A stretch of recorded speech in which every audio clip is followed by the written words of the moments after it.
If you're like many of us here at AT3 Tactical, it's hard to pass up adding a PSA Micro Dagger to your personal handgun lineup. Just like any Glock, or in this case Glock clone, we've found that with a little extra time and a few simple parts, you can make your Micro Dagger even better. And since we have a warehouse full of parts at our disposal, we will be trying out various upgrades and giving you our honest take on them so you can get the most value for your upgrade budget. Today we'll be diving into trigger upgrades, what works, what doesn't work, and a few simple tips and tricks along the way. So let's go. First things first, the tools you will need for the job are fairly basic. You will need a small, non-marring hammer and a punch. A roll of tape makes a great armorer's block to work on. It won't mar your gun, and the hole in the middle will catch your pins as you knock them out. Also, for our testing, we will be using a digital trigger gauge so we can get some data on each trigger upgrade. Starting out, let's get a benchmark using the stock Micro Dagger trigger. We're getting about a 5.5 trigger pull, which is fairly standard. The take up, break, and reset feel very much like your stock Glock trigger. Let's get into our first upgrade. The Ghost Edge, just remove your slide, take out the pins, and lift out your trigger housing. I found a pick works great for removing the stock trigger connector. Slide the Ghost Edge connector, put everything back together, and let's test it out. We're getting about 4.8 pounds on the trigger gauge, so a slight reduction in trigger pull weight. The trigger feels noticeably smoother as you pull through the break.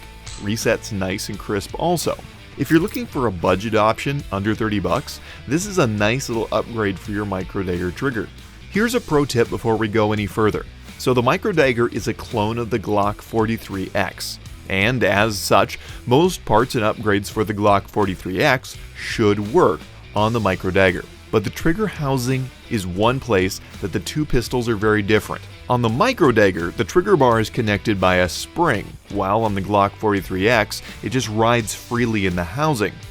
If you're going to try to install any triggers made for the Glock 43x on your Micro Dagger, you will need to swap out the trigger housing for a Glock factory trigger housing. The part's under 15 bucks, and you will need it if you want to install any of the triggers that we will be discussing in this video. Moving on to our next upgrade, the True Precision Axiom trigger. Installation's fairly basic. The aluminum flat face on the trigger shoe looks great, but how well does it work? We're getting about a 2.6 on the trigger gauge, so a nice reduction in pull weight.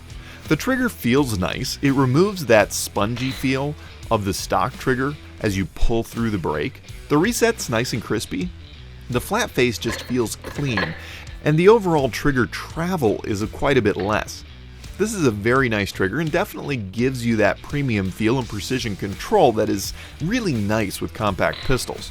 Our next trigger to test out is the Apex Tactical Action Enhancement trigger kit. This trigger not only comes with the trigger bar and shoe, but also with an upgraded trigger connector. It installs just like the previous trigger. Let's test it out on the trigger gauge. We're getting about 2.9 pounds on the gauge. A very nice feeling trigger. I personally like the slight rounding on the edges of the flat face. Take-up's very clean, not squishy or spongy like the OEM triggers. The break's crispy and the reset's solid. Overall, a nice upgrade that will allow you to get every bit of accuracy out of your PSA Micro Dagger. If there is a Micro Dagger upgrade that you would like us to go hands-on with on an upcoming video, let us know in the comments below.